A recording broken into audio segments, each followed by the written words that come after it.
Yes, चलो ठीक है. So let us start with the question.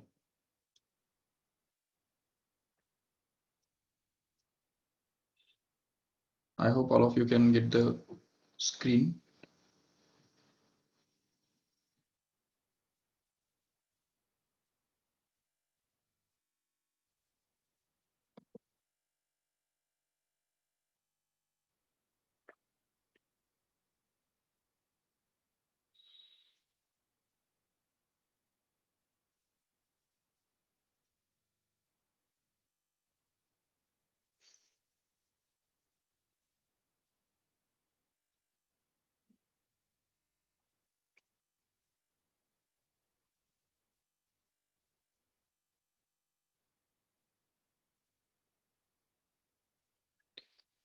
Okay, चलो तो एक क्वेश्चन ले लो फटाफट.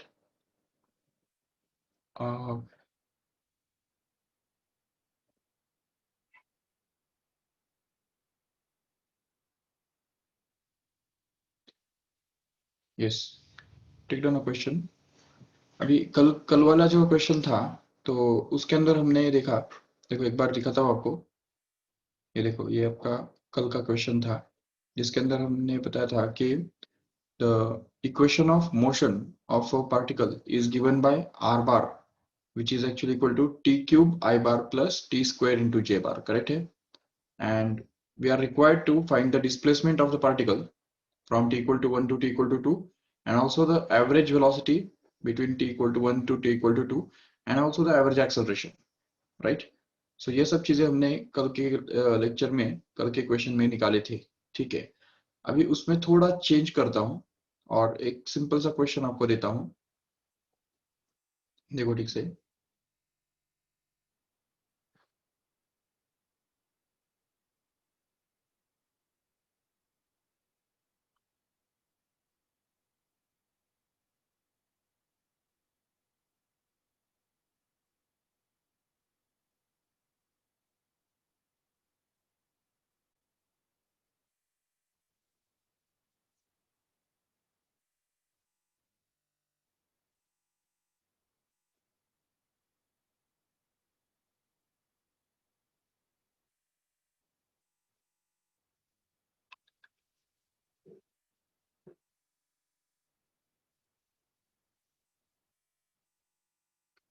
चलो ठीक है. So let us take the question.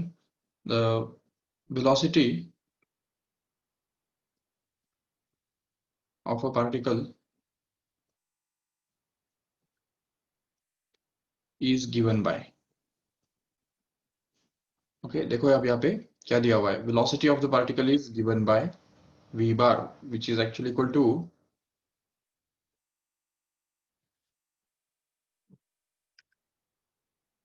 1 plus t square into I bar plus 1 minus t square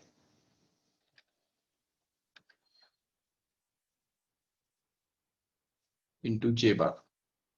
okay, ये दिया हुआ है velocity. ओके, मतलब इक्वेशन ही दिया हुआ है और हमको पूछा है को. तो देखो, find number 1.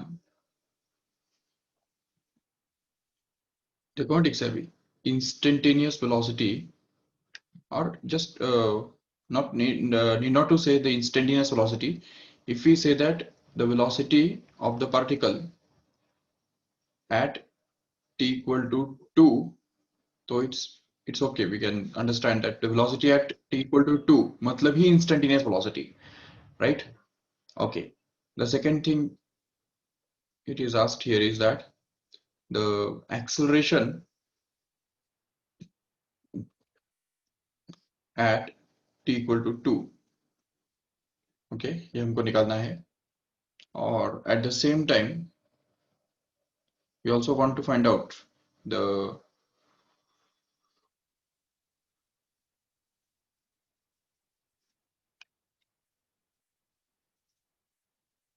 average acceleration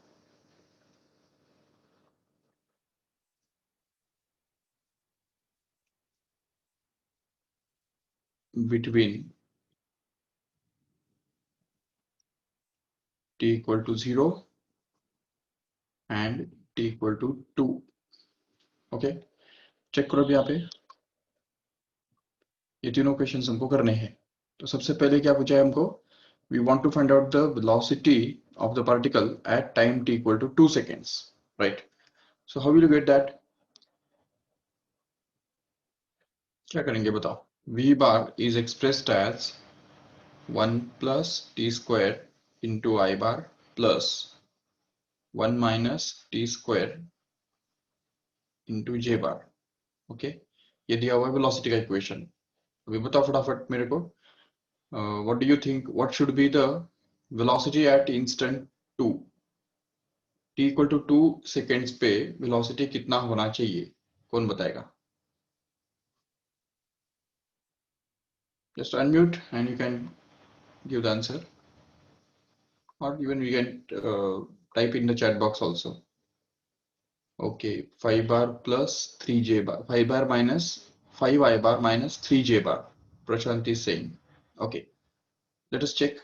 See here, what we have to do here, अभी अभी देखो, ये तुमको समझ में आया क्या? अभी वेलोसिटी जब हमको निकालना है, तो वेलोसिटी निकालने के लिए अभी यहाँ पे डिफरेंशिएशन किसने किसने किया बताओ मेरे को? How many of you have found out the derivative of this equation? Basically सवाल ये है कि velocity at T equal to 2 seconds, मतलब हमको अगर 2 सेकेंड्स पे का वेलोसिटी चाहिए तो डेरिवेटिव निकालने की क्या जरूरत है? डेरिवेटिव की जरूरत ही नहीं है। जब वेलोसिटी का ही इक्वेशन दिया हुआ है और हमको वेलोसिटी ही पूछा है, तो why to find out derivative then? ऐसा नहीं है कि जैसे दिखा क्वेश्चन लगे डेरिवेटिव निकालने, तो बिल्कुल नहीं। हमको डिसाइड करना है कि हमको डेरिवेटिव निकालना है या नहीं निकालना है और कब निकालना है। हाँ, अगर तुमको एक्सेलरेशन पूछा जाता है तो ठीक है, it's okay, we can find out the derivative, और वो भी कौन सा? इंस्टेंटेनियस एक्सेलरेशन जब पूछा जाता है, मतलब t इक्वल टू 2 सेकेंड्स के ऊपर का जो एक्सेलरेशन हमको निकालना है, इसके लिए हमको डेरिवेटिव निकालने की जरूरत पड़ेगी। मतलब इसको हमको डिफरेंशिएशन करना पड़ेगा। बिल्कुल, differentiation will be needed only to find out the acceleration, instantaneous acceleration from the instantaneous velocity। तो velocity से अगर हमको acceleration निकालना है तो उसके लिए हमको डेरिवेटिव की जरूरत पड़ेगी, नो डाउट। बट velocity का ही इक्वेशन दिया है और velocity का ही वैल्यू पूछा है, तो no need to find out the derivative. Even average acceleration के लिए भी हमको डेरिवेटिव निकालने की जरूरत नहीं पड़ेगी। देखो ठीक से, ठीक है? यस यस, तुमने नहीं किया, मैं जस्ट जनरल बता रहा हूँ। ठीक है, तो ये देखो, यहाँ पे हमको डेरिवेटिव निकालने, क्योंकि कैसे है ना, कोई कोई स्टूडेंट्स के दिमाग में ये बैठ गया रहता है कि अभी समझो हमको वेलोसिटी दिया है और एक्सेलरेशन निकालना है, लगे डेरिवेटिव निकालने। ऐसा नहीं है। ठीक है, डेरिवेटिव निकालना कब जरूरी है? जब हमको वेलोसिटी से एक्सेलरेशन निकालना होता है, तब हमको डेरिवेटिव निकालना पड़ता है। याद रखो ठीक से, नो डाउट। तो चलो अभी यहाँ पे क्या ना, हमको यहाँ पे पुट करना है t equal to 2 in this equation, right? So we will get the velocity at t equal to 2 seconds only. So we can get this as v2 bar, उसको हम बोल देंगे, तो वो बनेगा एक्चुअली 1 plus 2 का square into I bar plus, here it is going to be 1 minus 2 का square once again into j bar। okay, तो ये हमको मिल गया। इसको अगर हम आगे सॉल्व करेंगे तो हमको वेलोसिटी मिलेगा in terms of I bar and j bar। So it becomes actually 1 plus 4, which is 5 I bar plus, here it is, sorry, minus, because this 1 minus 4 is going to be minus 3, right? And that's why we can get this as minus 3 J bar. Okay, so this is going to be the velocity at t equal to 2 seconds, no doubt. So we have got this velocity at t equal to 2 seconds easily by just putting t equal to 2 in this equation for velocity, from which we can get the magnitude mod of v bar। how much it will be? Root of 5 का square मतलब 25 plus 3 का square मतलब 9, मतलब root of कितना हो गया, वो 34 हो गया कि नहीं? Root of 34, this is the magnitude. And what is the direction? How we can get the angle theta? That will be actually equal to tan inverse of, what is this, ये -3 divided by 5, correct है? So tan inverse of -3 divided by 5 will actually give us the angle theta made by this vector, velocity vector with the x axis. Okay, चलो ठीक है, ये तो हमको मिल गया, no doubt. अभी सेकेंड क्वेश्चन के लिए जाओ। सेकेंड क्वेश्चन के लिए डेरिवेटिव जरूरी है, बिल्कुल। तो अभी देखो डेरिवेटिव निकालना होगा हमको। Yes, very good. 4i बार प्लस 4j बार, करेक्ट, वेरी गुड। क्योंकि अगर हम डिफरेंशिएट करेंगे इस इक्वेशन को, अगर इक्वेशन नंबर 1 देके रखते हैं और इसको अगर डिफरेंशिएट करते हैं तो हमको मिलेगा differentiate with respect to t, and what we get is dv bar by dt, which is actually going to be, तो देखो इस वेलोसिटी का जो डेरिवेटिव है तो वो हमको मिल गया एक्चुअली एक्सेलरेशन। डायरेक्ट लिखा तो चलेगा ना। और अभी यहाँ पे देखो ये 1 प्लस टी स्क्वायर को डिफरेंशिएट करो जल्दी। तो 1 का डेरिवेटिव हो गया 0 प्लस टी स्क्वायर का डेरिवेटिव हो गया 2t इंटू आई बार। ओके, प्लस अभी फिर यहाँ पे 1 का डेरिवेटिव फिर से निकालो तो वो आएगा 0 माइनस 2t इंटू जे बार। ओके, अथर्व तुम्हारा रॉन्ग हो गया। 4i बार प्लस 4j बार नहीं, 4i bar minus 4j bar it will be. Check, because acceleration a bar will actually be equal to 2t into I bar, and here this is minus 2t, right? So it will be minus 2t into j bar. Okay, so this becomes actually the expression for acceleration, which we can give it as equation number 2. Okay, and then we will be able to put this t equal to 2 here in the equation number 2, so as to get the acceleration at t equal to 2 here, right? So that we get this a2 bar is equal to, so 2 times of 2 into I bar minus 2 times of 2 into j bar, which happens to be actually a2 bar equal to 4i bar minus 4j bar, correct hai? So this is going to be actually the acceleration at time t equal to 2 seconds here. Okay, but अभी अभी अभी हमको यहाँ पे तीसरा question करना है। ये देखो, ये फर्स्ट क्वेश्चन का आंसर हमने किया, ये सेकंड क्वेश्चन के लिए हमने डिफरेंशिएट किया, नो डाउट। अभी थर्ड क्वेश्चन का आंसर हम निकालेंगे। देखो ठीक से, थर्ड क्वेश्चन में क्या पूछा है, we want to find out the average acceleration between t equal to 0 and t equal to 2। Okay, तो उसके लिए हमको क्या करना पड़ेगा, सबसे पहले हमको t इक्वल टू 0 पुट करना पड़ेगा वेलोसिटी के इक्वेशन में।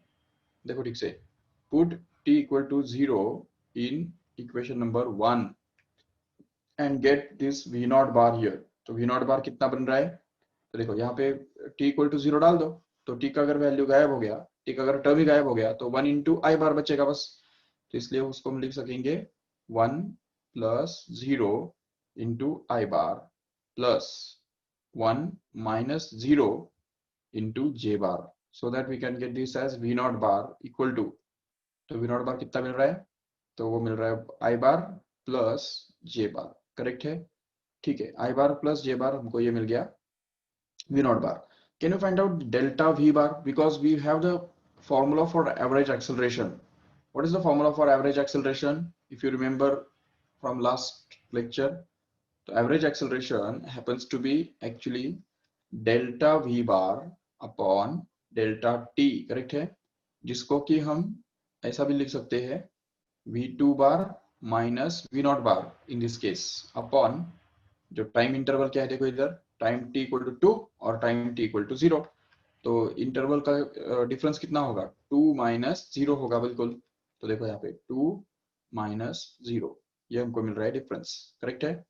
जिससे कि हम निकाल सकेंगे आराम से। बट अभी यहाँ पे हमको v2 बार माइनस v नॉट बार निकालना है ना, so let us find it out separately.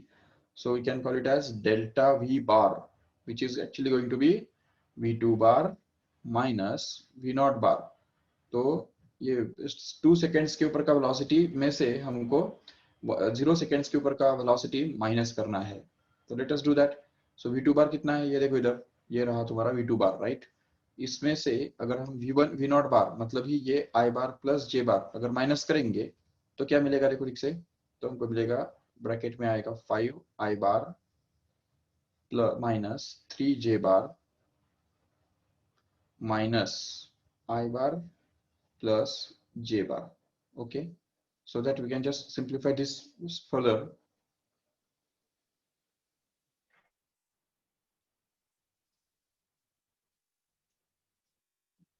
Okay, so see what happens here is, so इसको अगर हम आगे सॉल्व करेंगे तो 5i bar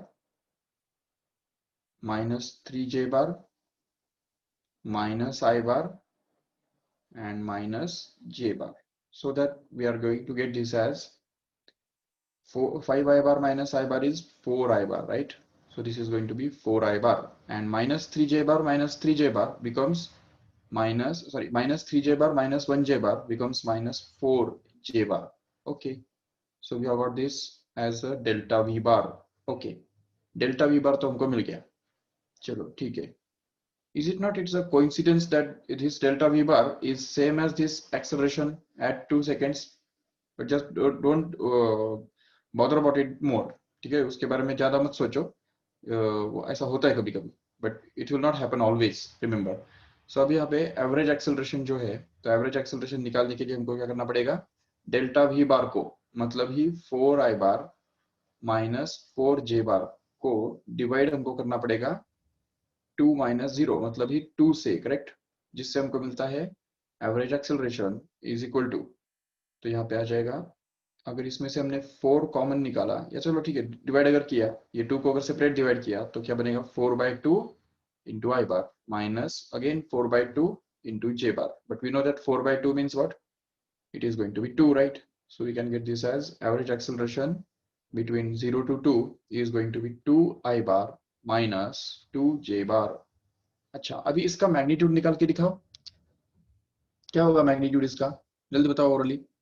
Mod of average acceleration will be equal to what? So it will be root of 2 का square जो कि 4 plus 2 का माइनस 2 का स्क्वायर जो कि फिर से 4, तो 4 plus 4 becomes 8, and root of 8 can be written as 2 root 2. ये तुमको पता होना चाहिए बिल्कुल. Yes, so it will be 2 root 2. Now अभी देखो, the $1,000,000 question here is that what is the direction of this acceleration? Chat box में बताओ अभी. This is a challenge to all. Okay, ये सबको चैलेंज है कि अभी मुझे इस एक्सेलरेशन का डायरेक्शन निकाल के बताओ फटाफट. देखेंगे किसका सही आता है.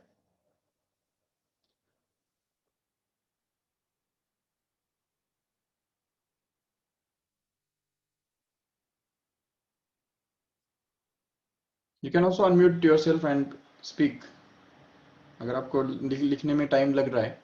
हाँ ठीक है, tan इनवर्स ऑफ -1 तो समझ में आ गया. चलो ठीक है Atharva, tan inverse of -1 it's okay, but still I want the value of angle in degree और radian as we no.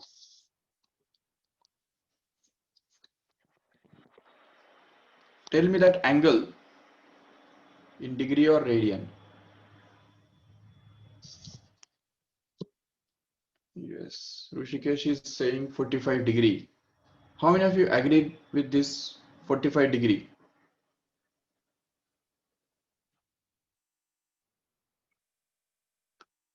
Veer is saying minus 45 degree. How many of you agree with minus 45 degree?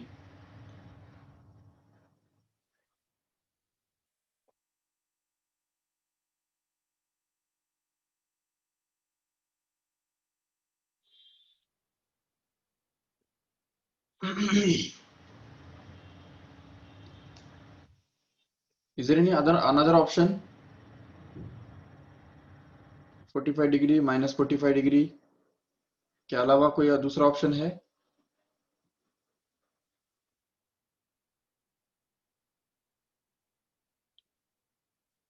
अच्छा ठीक है, सुनो देखो इधर ठीक से. Acceleration का जो वैल्यू हमको मिल रहा है -2 i bar minus 2j bar, correct है? सो इससे हमको इतना तो पता चल जाता है कि angle tan theta must actually be equal to A Y upon A X. ये हमारा फॉर्मूला है कि नहीं, जिससे हमको ये tan थीटा का वैल्यू ए वाई मतलब ही -2 अपॉन +2, मतलब ही यहाँ पे -2 अपॉन +2 मतलब ही -1, इतना तो मिल ही रहा है. तो tan theta is equal to -1, मतलब theta must be equal to tan inverse of -1.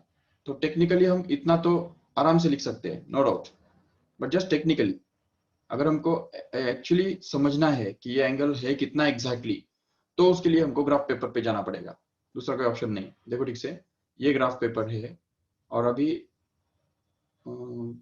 देखो Atharva is saying 135 degree. Let us check. देखो अब यहाँ पे ये जो है, ये जो पॉइंट है, ये एक्सेलरेशन कौन से डायरेक्शन में रहेगा एक्चुअली दिखा सकते हो ग्राफ पेपर पे। तो ओरिजिन को और 2, -2 इस पॉइंट को ज्वाइन करने वाला जो वेक्टर है, वो वेक्टर का डायरेक्शन मतलब ही इस ए बार का डायरेक्शन रहेगा। इतना तो समझ सकते हो आराम से। तो अभी अगर हम ये ड्रॉ करते हैं, अभी मुझे बताओ 2, -2 ये पॉइंट किधर आएगा, कौन से क्वाड्रेंट में आएगा, बताओ जल्दी। 2, -2 ये पॉइंट कौन से क्वाड्रेंट में आता है। अभी अभी तुम्हारा ट्रिगोनोमेट्री ऑलरेडी ओवर है, खत्म हो चुका है। तो ट्रिगोनोमेट्री के अंदर भी तुम ऑलरेडी वही पढ़ रहे हो, right, fourth quadrant. Very good. तो चलो ठीक है, ये 2, 2 पॉइंट यहाँ पे आएगा फोर्थ क्वाड्रेंट में। तो 2, -2 सॉरी। तो अभी इस ऐसे हालत में ये जो एंगल बनता है इस ओरिजिन के साथ, अगर हम इस पॉइंट को अगर ज्वाइन करेंगे तो इस वेक्टर का जो एंगल बनेगा वो अगर हमको positive direction of x axis के साथ अगर मेजर करना है तो वो हम या तो ऐसे मेजर कर सकते हैं जिसको -45 बोल सकते हैं, या तो उसको हम यहां से ऐसा भी मेजर कर सकते हैं घूम के। ये देखो ऐसा, ये समझा ठीक से। अभी ऐसा अगर मेजर करेंगे तो पता है कितना होगा। तो देखो सबसे पहले जहां जब हमने यहाँ से स्टार्ट किया तो यहाँ से लेके यहाँ तक एंगल कितना हो गया, 90। बिल्कुल। फिर अब यहाँ पे यहाँ से और आगे बढ़ेंगे तो यहाँ तक एंगल कितना हो गया, 180। करेक्ट है। चलो ठीक है, और आगे बढ़ो तो ये बन गया 270 और प्लस एक्स्ट्रा 45 भी तो है कि नहीं यहाँ पे। ये देखो, तो ये टोटल 270 प्लस 45 मतलब कितना हो गया, एक्चुअली इट बिकम्स 315। करेक्ट, 315 अभी करेक्ट आंसर आया। तो देखो ठीक से, आइदर वी कैन से 315। देखो अगर पॉजिटिव में अगर हमको लिखना है वो थीटा का वैल्यू, तो हम या तो लिख सकते हैं 315 डिग्री, या तो फिर, और हम अगर नेगेटिव में एक्सप्रेस करना चाहते हैं तो उसको हम -45 डिग्री भी लिख सकते हैं। नो प्रॉब्लम, दोनों आंसर्स करेक्ट है। बिल्कुल, be bold to say that this both of these answers are 100% correct. No problem at all. So both of these answers are acceptable. No problem. So either we can say this angle will be 315 degree, or we should say the angle must be minus of 45 degree. Correct. दोनों तरफ से हमको वही vector मिलेगा जो कि इस x axis के साथ -45 या तो 315 इतना एंगल करेगा। बट 135 ये जो आंसर है 135 डिग्री, ये आंसर किसी ने तो भी दिया था, वो 100% रॉन्ग है। This is not the correct answer actually for this situation, because quadrant he match नहीं हो रहा है। अगर 135 एंगल अगर मान लो तो वो सेकंड क्वाड्रेंट में होना चाहिए वेक्टर, वो तो है ही नहीं। तो इसलिए हमको ये समझना है कि angle must be in the fourth quadrant. तो फोर्थ क्वाड्रेंट के अंदर जो एंगल है वो या तो 270 से बड़ा होता है, ठीक है, और नेगेटिव से अगर मेजर करेंगे तो 0 से लेके -90 तक हुआ करता है। तो it's okay if we call it as -45 degree, then also it's okay. And if you call it as 315 degree, then also it's okay, no problem. And if you want to express it in degrees, then we can express it as, अभी 315 मतलब कितना हो गया वो, तो वो actually हो गया 7π/4 डिग्री। चेक करो। या तो फिर ये -45 डिग्री मतलब ही वो बन गया -π/4 रेडियन। ओके, तो ये हो गया रेडियन में एक्सप्रेस। ओके, तो ये हो गया हमारा average acceleration between this time t equal to 0 and time t equal to 2। Okay, चलो ठीक है। The next question. अच्छा, इसका अगर स्क्रीनशॉट लेना है तो ले लो फटाफट।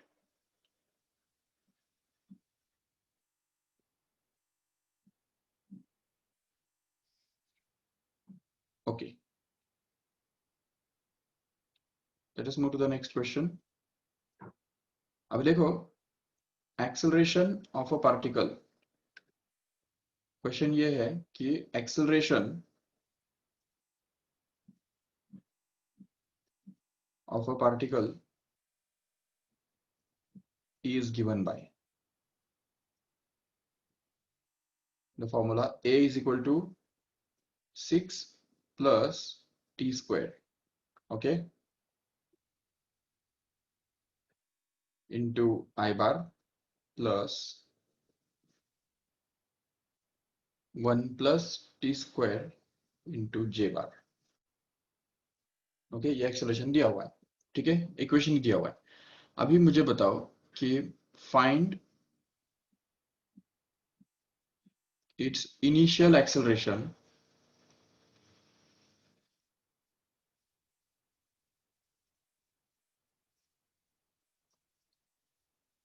and the acceleration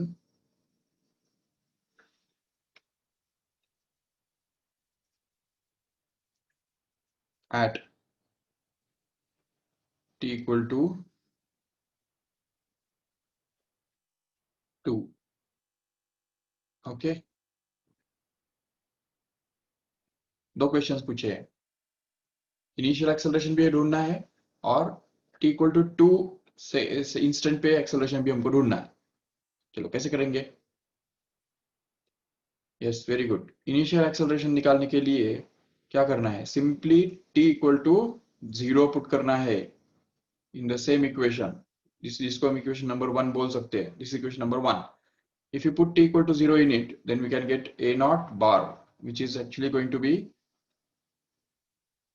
1 plus 0 का होल स्क्वायर, सॉरी 6 plus 0 का whole 0 whole square into I bar plus 1 plus 0 into j bar. Okay, so acceleration, initial acceleration is actually going to be 6 I bar plus j bar. Correct, very good. And if you want to find out the acceleration at time t equal to 2 seconds,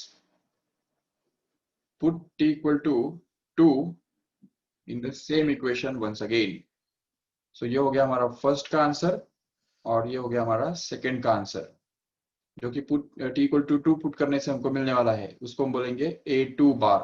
okay, a2 bar, how much it is going to be 6 plus 2 का square into I bar plus, here it is 1 plus 2 का square once again into j bar, so that we can get this a2 bar to be equal to, तो 6 plus 4 कितना होता है? 10 होता है, तो ये बन गया 10 आई बार प्लस 1 plus 4 कितना होता है? 5, तो 5 j bar।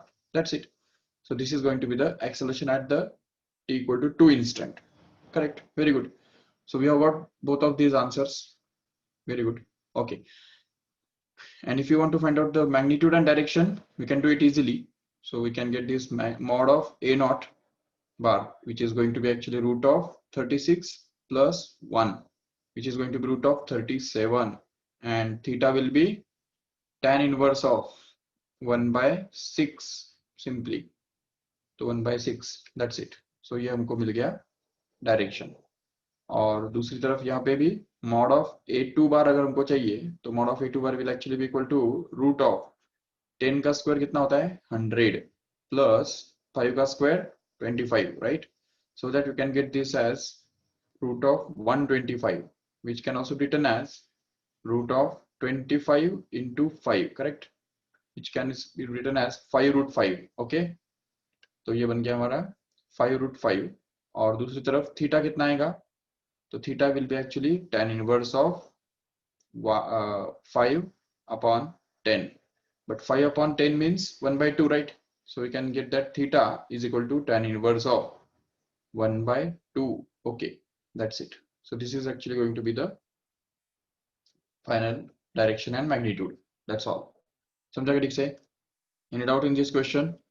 So अभी यहाँ पे हमने एक बार नोट की कि एक्सेलरेशन अगर दिया है और एक्सेलरेशन ही पूछा है, तो हमको एवरेज ये जो है डेरिवेटिव निकालने की बिल्कुल जरूरत नहीं पड़ी। देखो ठीक से, डेरिवेटिव निकालने की कोई जरूरत नहीं यहाँ पे, क्योंकि हमको ऑलरेडी एक्सेलरेशन ही दिया हुआ था और एक्सेलरेशन ही निकालना था, तो no need to find out the derivative, remember. Okay, अच्छा, अभी यहाँ पे इधर तक कुछ डाउट है किसको? कोई चीज पूछनी है? इसका स्क्रीनशॉट चाहिए तो ले लो फटाफट, और अगर कोई डाउट है तो पूछो जल्दी, मुझे तुम्हारी तरफ से बहुत सारे डाउट्स एक्सपेक्टेड है।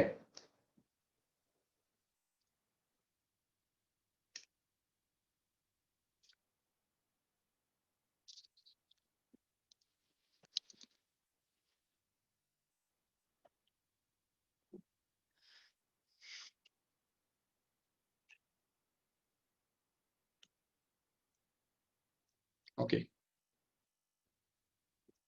chalo, let us move to the next concept now.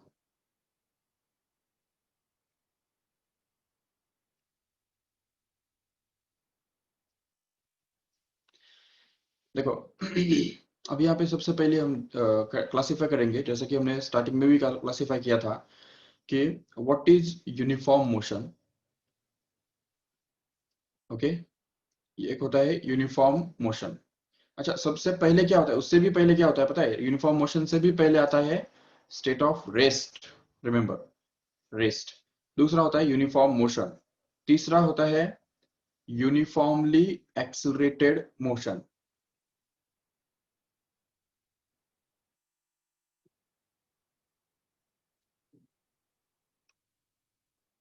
देखो ठीक से. और फिर चौथा जो आता है तो उसको हम बोलेंगे non uniformly accelerated motion. Okay,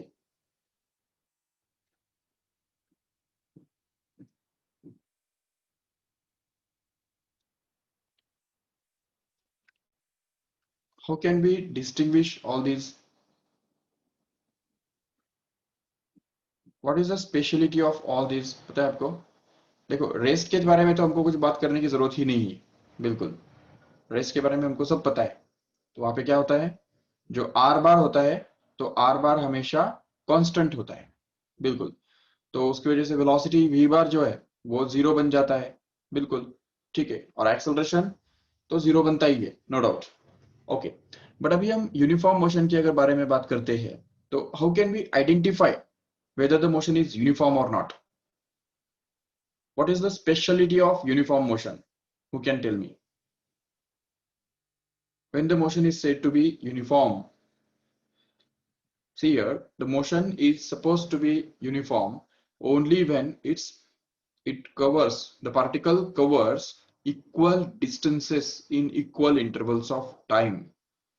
Okay, means no doubt displacement is going to be there, no doubt displacement will be there, but the particle will cover equal distances in equal intervals of time, which also means that the velocity has to remain constant, and ultimately it also means that the acceleration must be zero.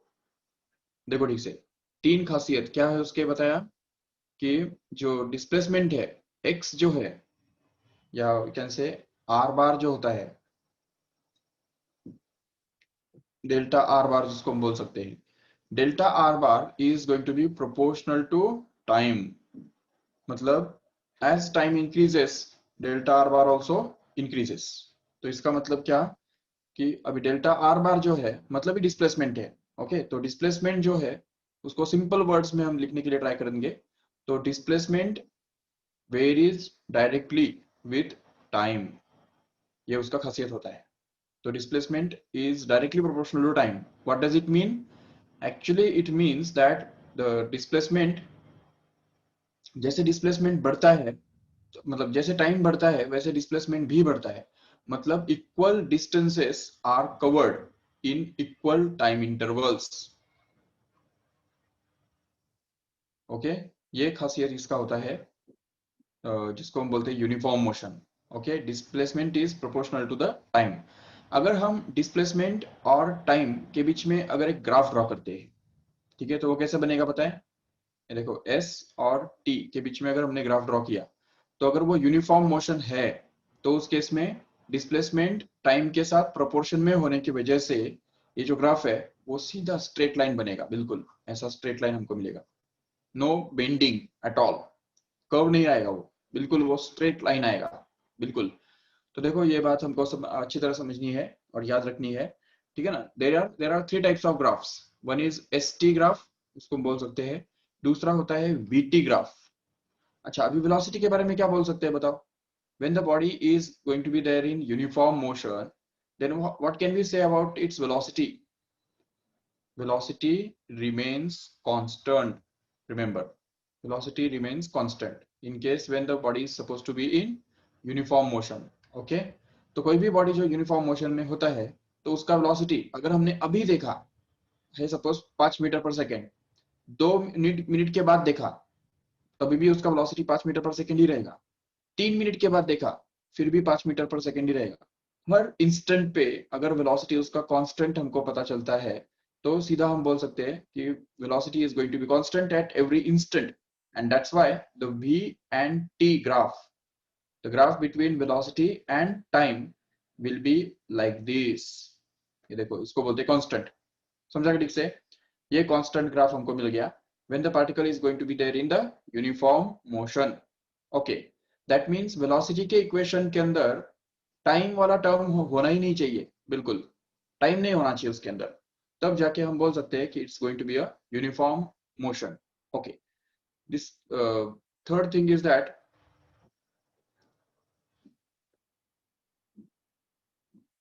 Yes, so see here, so हमको यहाँ पे समझना है कि अगर velocity constant है, no doubt, and at the same time अगर velocity constant है, वेलोसिटी अगर चेंज ही नहीं हो रहा है, तो ऐसे केस में फिर एक्सेलरेशन कितना आएगा? एक्सेलरेशन का डेफिनेशन क्या होता है पता है हमको? The change in velocity upon time, correct है? अगर वेलोसिटी में चेंज हो ही नहीं रहा है, तो वेलोसिटी में चेंज कितना होगा? जीरो होगा, बिल्कुल, और zero upon anything is always comes out to be zero, and that's why we can say that whenever the body is going to be there in the uniform motion, what happens is its acceleration becomes zero, bilkul identically zero, at every point it is zero, compulsorily zero। so if we draw the graph between uh, acceleration and time now, how will it look like? तो यहाँ पे हमने acceleration डाल दिया और यहाँ पे time डाल दिया, so how will the graph will look like? so being it identically zero at every point, we can draw it like this। देखो यहाँ पे, तो ग्राफ जो है एक्सेलरेशन और टाइम के बीच में ये ऐसा बनेगा, बिल्कुल सोया हुआ। समझा ठीक से? तो एक्स एक्सिस पे सोया हुआ ऐसा ग्राफ हमको मिलेगा, कोइंसिडेंट विथ एक्स एक्सिस, बिल्कुल। So this type of graph will be obtained in this case when the body is going to be in uniform motion. Okay, इसमें कुछ डाउट है? समझा पूरा ठीक से?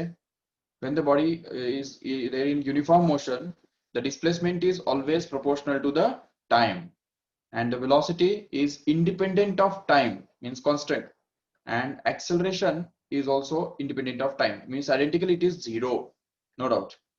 okay, अभी देखो दूसरा सिचुएशन कंसिडर करो। अगर सपोज बॉडी जो है वो यूनिफॉर्मली एक्सेलरेटेड है, तो ऐसे बॉडी के बारे में क्या बोल सकते हैं बताओ?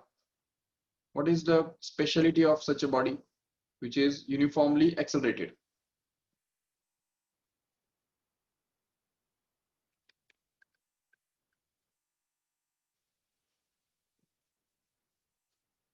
Yes, very good, acceleration is going to be constant, that's why it's called uniformly accelerated। समझा क्या ठीक से?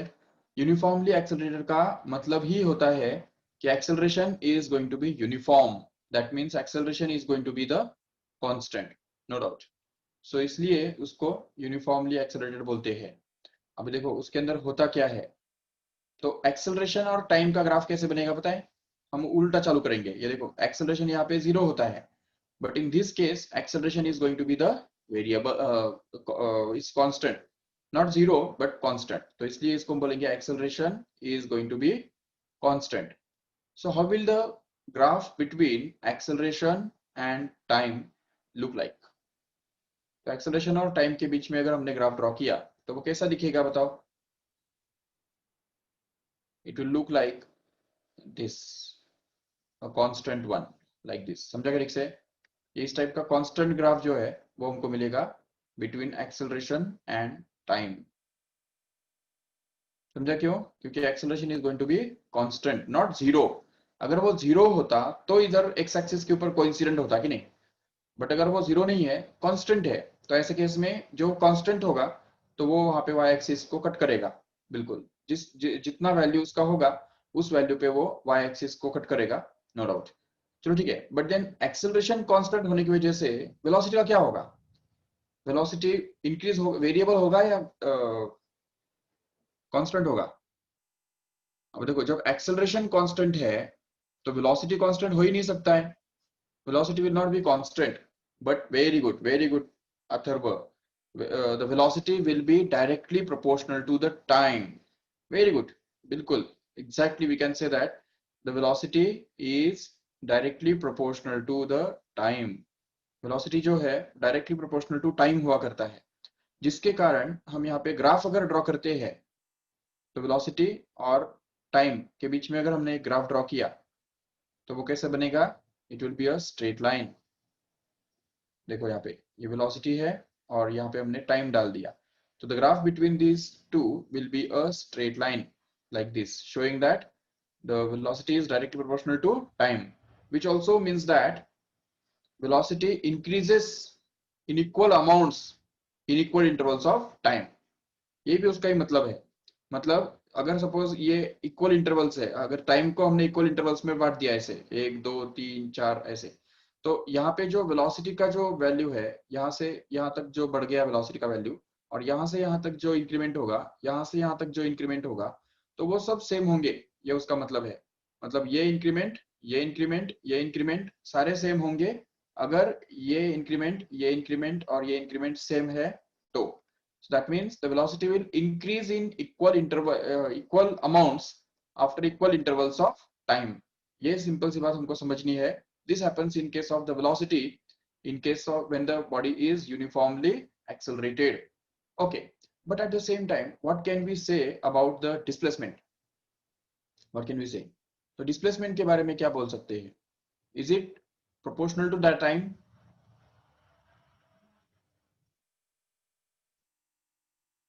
Yes. What can we say about the displacement? Will it be proportional to time? No, not at all।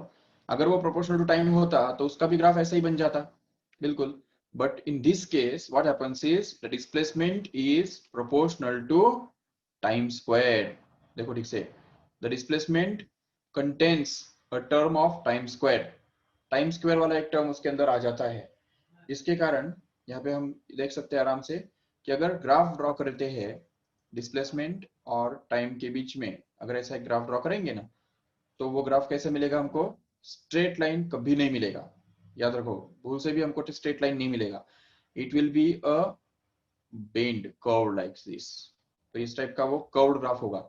देखो ठीक से, it will not be constant, means it will not be proportional to the time ना, तो time के साथ proportion में नहीं है वो। तो इसकी वजह से क्या होता है कि यहाँ पे वेलोसिटी अलग होगा।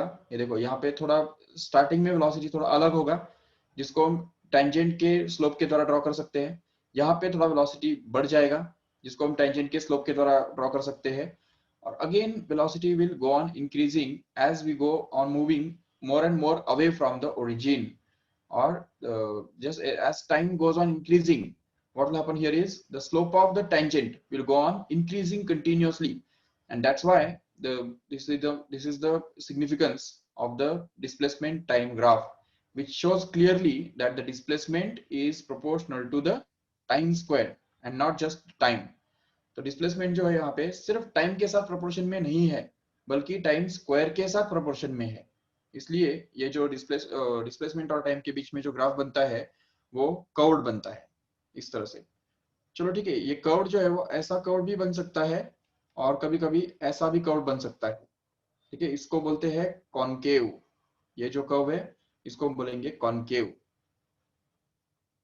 ठीक है, कॉनकेव कर्व का मतलब एक्सेलरेशन इज पॉजिटिव।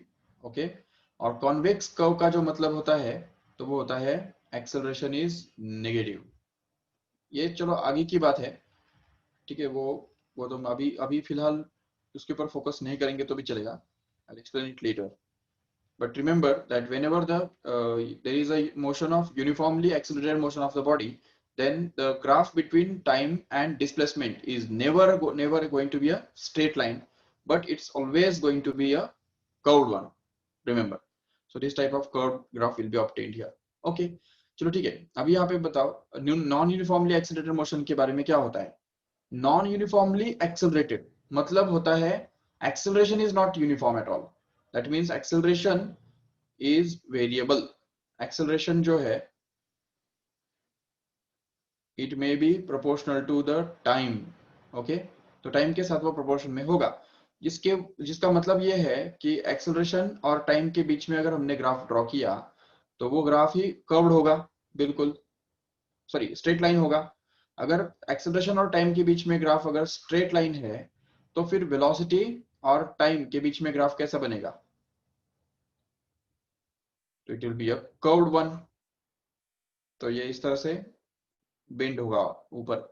तो इसको हम बोल सकते हैं कि velocity will be actually proportional to time square, and in that case the displacement will actually be proportional to time cube, and hence the graph between displacement and time will be again a curved one, but it will be more steep like this. तो मोर स्टिप मतलब बहुत तेजी से increase होने वाला रहेगा, क्योंकि वो टी क्यूब के साथ अभी प्रोपोर्शन में है, सिर्फ टी स्क्वायर के साथ नहीं जैसे यहाँ पे था। तो इसलिए ये जो वेरिएशन है टाइम का, टाइम के हिसाब से डिस्प्लेसमेंट, एक्सेलरेशन और वेलोसिटी का, तो ये ऐसे ही चलता रहेगा। अब देखो, अगर एक्सेलरेशन टाइम स्क्वायर के साथ अगर प्रोपोर्शन में है, मैं उसको अभी दूसरे कलर से डिनोट करता हूँ, देखो ठीक से। अगर सपोज एक्सेलरेशन जो है, देखो ठीक से, अभी अगर एक्सेलरेशन यहाँ पे टाइम के स्क्वायर के साथ प्रोपोर्शन में है, तो वेलोसिटी का क्या होगा पता है? velocity will be proportional to time cube itself, and at the same time displacement will actually be proportional to time raised to 4. remember, even अगर suppose यहाँ पे acceleration ही खुद, अगर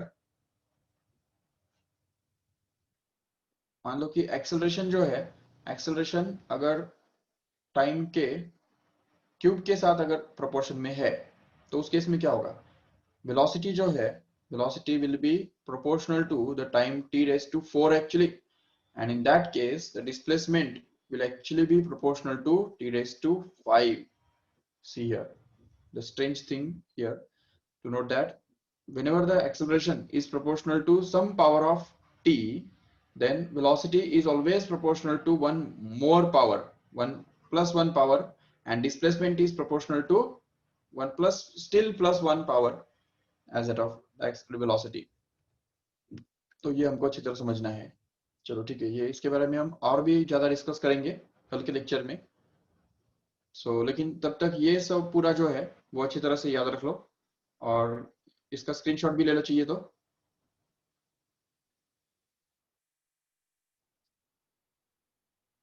ठीक है, so let us stop this lecture here.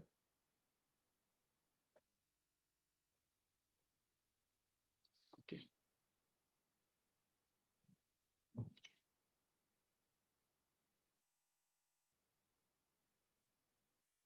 Second sum.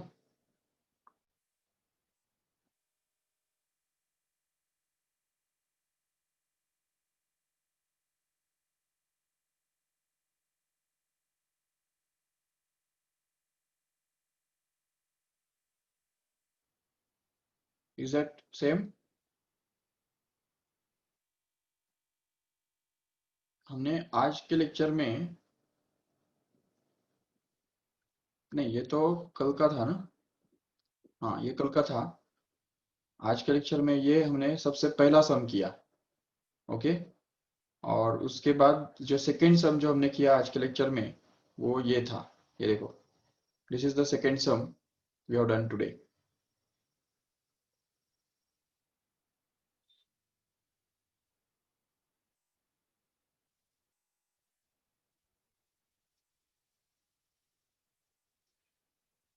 Yes, got it.